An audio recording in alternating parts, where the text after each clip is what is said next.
if you have a question during the show, we want to hear it. Your input is a big part of what makes this show successful, and we thrive on your energy and insights. So whether it's a quick comment, a thoughtful question, or an opinion you just have to share, please don't hesitate to drop it in the chat. And if you want to, if you are with this new super chat method, it's a great way for y'all to interact with us. It's a great way for y'all to interact with us. And if you want to make absolutely sure your message stands out and gets featured on the show, easy way to do that, use the super chat feature. Just click the $sign at the bottom of the chat box to send in your super chat. This guarantees that your message gets on the air, and it's also a fantastic way to support our channel. We rely on your support to keep bringing you the sports content you love, and we appreciate every bit of it. So go ahead, let us know what you're thinking. Hit that super chat button, and let's keep this show as interactive and exciting as possible. And if you prefer, you can also go to the gsmcpodcast.net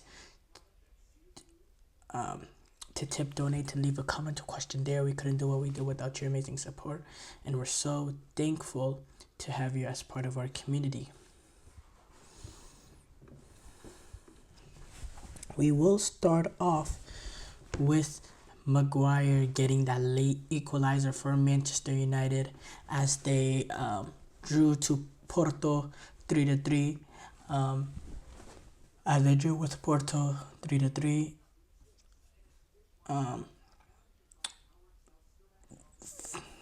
First of all, really interesting game.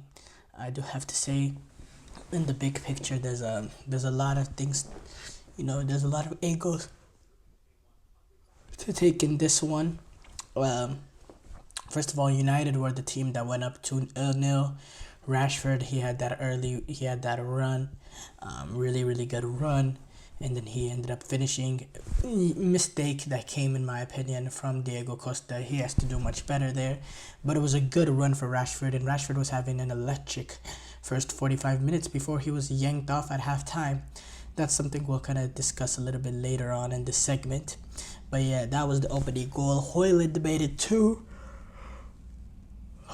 it 2-0 Manchester United, and it seemed like, United were going to cruise control, but it's never easy with Manchester United. It's never comfortable.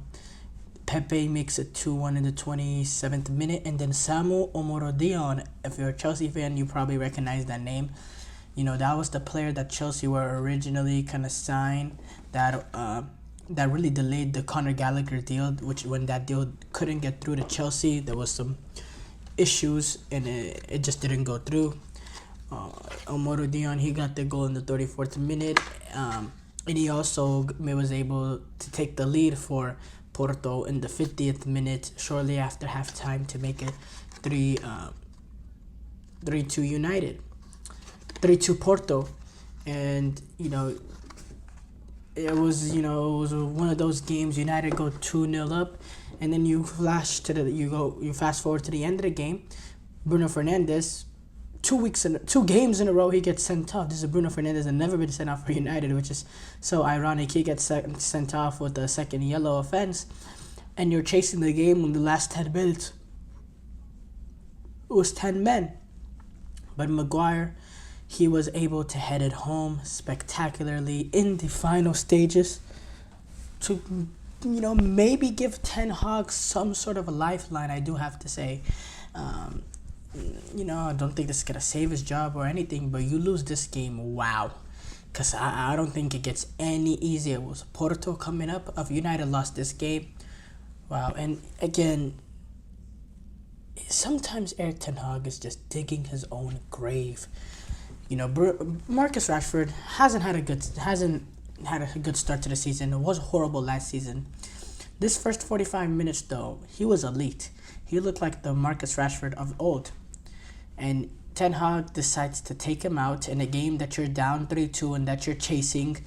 You decide to take out your best player in the half at a halftime. You don't even give him a 15 minutes to start off the second half to see if he can do anything. And then after the game, when discussed about it, when they asked him about it, he said, I had to bring Garnacho on.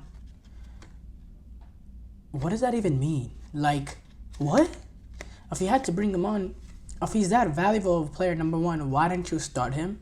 and play him with Marcus Rashford from the get-go.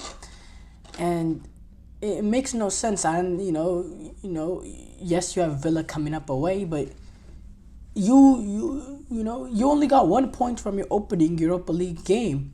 So this game was actually important for y'all to actually, for you Manchester United to at least get a point in this one. It was very, very important. And you as a manager, you're literally living, game by game at this point. What is the arrogance to look forward? If that's what was going on, I don't know. But, he's on a game-to-game basis, Erik ten Hag is. And the way that he just completely neglected the game going on right now is it's insane. It really is. I'm beyond surprised by it. I'm beyond surprised at the tone and sort of arrogance in his post-game presser. And it's a manager that's digging his own grave. And I don't get it at all. Speaking of the performance again, I don't know if this is a point lost or a point gained for United, because number one, going up 2-0 as early as they did and not being able to, take care of that, it's really, really bad. I do have to say that's not good enough, and that's not at Manchester United's level. But at the same time, you're down 3-2. It's you're down 3-2. You're chasing the game in the last 10 minutes, down to 10 men, and you get that equalizer finally at the end. Harry Maguire on a set piece rescues.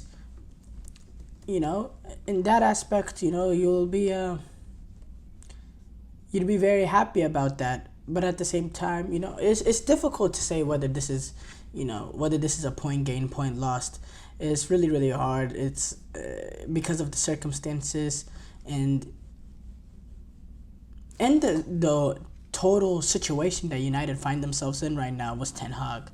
It's hard to, see. But again, this is not a result that's going to save Ten Hag.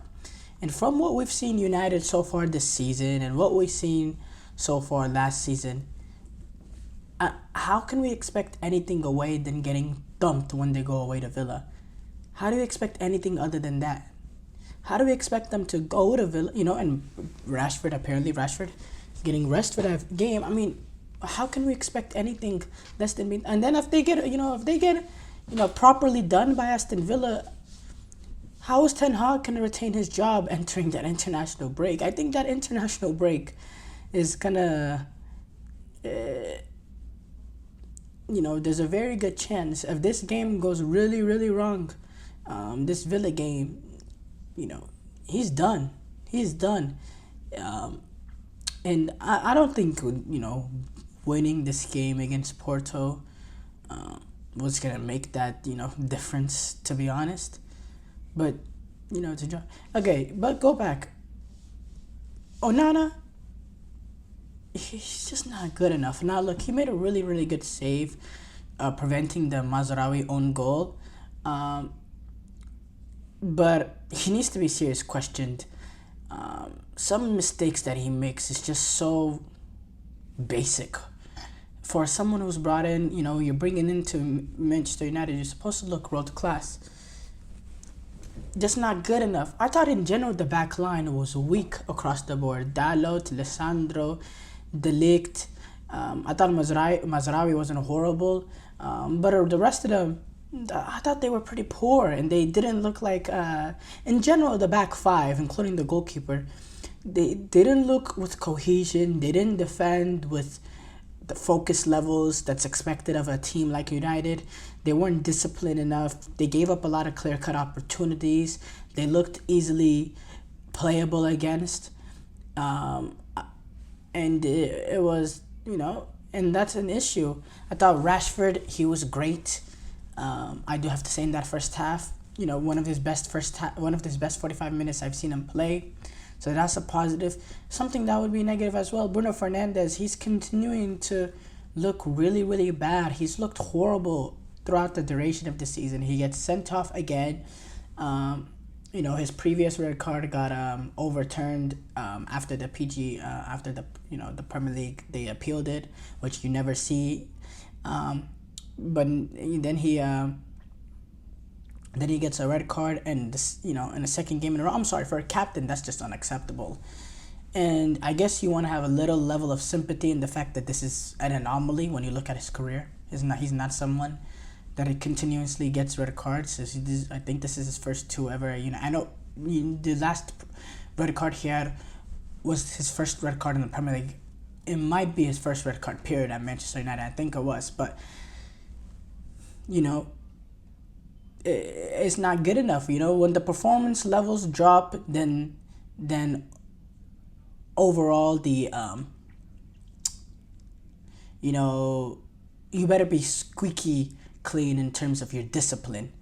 And again, it's time for him to start getting criticized as well. And